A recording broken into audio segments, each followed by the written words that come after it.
हजरत यूसुफ अलैहिस्सलाम याकूब अलैहिस्सलाम के बेटे थे।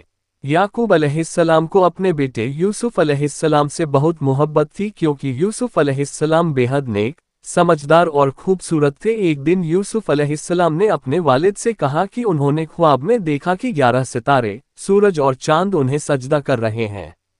इस ख्वाब की ताबीर ये थी कि एक दिन उनके भाई, माँ और पिता उनके सामने झुकेंगे, यानी उन्हें अल्लाह बहुत ऊंचा मुकाम देगा। उनके भाई इस मोहब्बत और ख्वाब की बात से जलने लगे और उन्होंने यूसुफ को नुकसान पहुंचाने की साजिश की।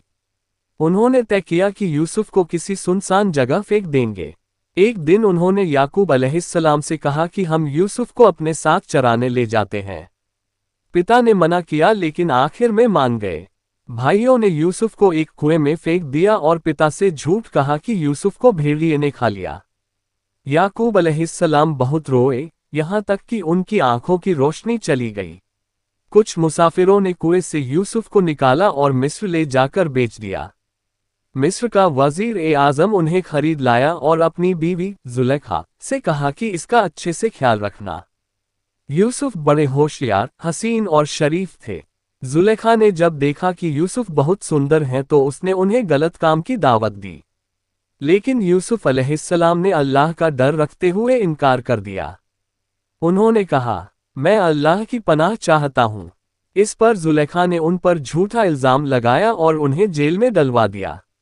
जेल में भी यूसुफ अलैहिस्सलाम लोगों को दीन की बातें बताते रहते थे।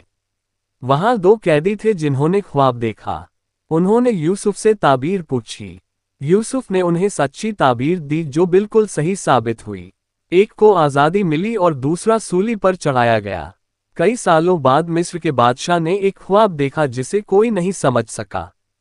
वह ख्वाब ये था, 7 मोटी गायों को 7 दुबली गाय खा रही हैं और 7 हरे बाल और 7 सूखे बाल दिखाई दे रहे हैं। यूसुफ अलैहिस्सलाम ने इसकी ताबीर दी कि 7 साल खूब पैदावार होगी, फिर 7 साल अकाल आएगा। इसलिए पहले 7 साल में अन्न जमा करो। ये ताबीर बादशाह को इतनी पसंद आई कि उसने यूसुफ को जेल से रिहा कर दिया और उन्हें मिस्र का खजांची बना दिया। जब मिस्र में अकाल आया तो यूसुफ के भाई गल्ला लेने मिस्र आए। उन्होंने यूसुफ को पहचाना नहीं लेकिन यूसुफ ने उन्हें पहचान लिया। यूसुफ ने उन्हें गल्ला दिया और अपने छोटे भाई बिन्यामीन को अपने पास रोक लिया। आखिर में जब यूसुफ ने अपना असली परिचय दिया तो उनके भाई बहुत शर्मिंदा हुए। उन्होंने माफी मांगी और यूसुफ ने कहा, आज तुम पर कोई इल्जाम नहीं, अल्लाह तुम्हें माफ करे, वो सबसे ज्यादा रहम करने वाला है। फिर यूसुफ ने अपने पिता और भाइयों को मिस्र बुला लिया और जब उनके माता पिता और भाई आए तो वही ख्वाब पूरा हुआ जो बचपन में देखा था। सभी उनके सामने झुक गए।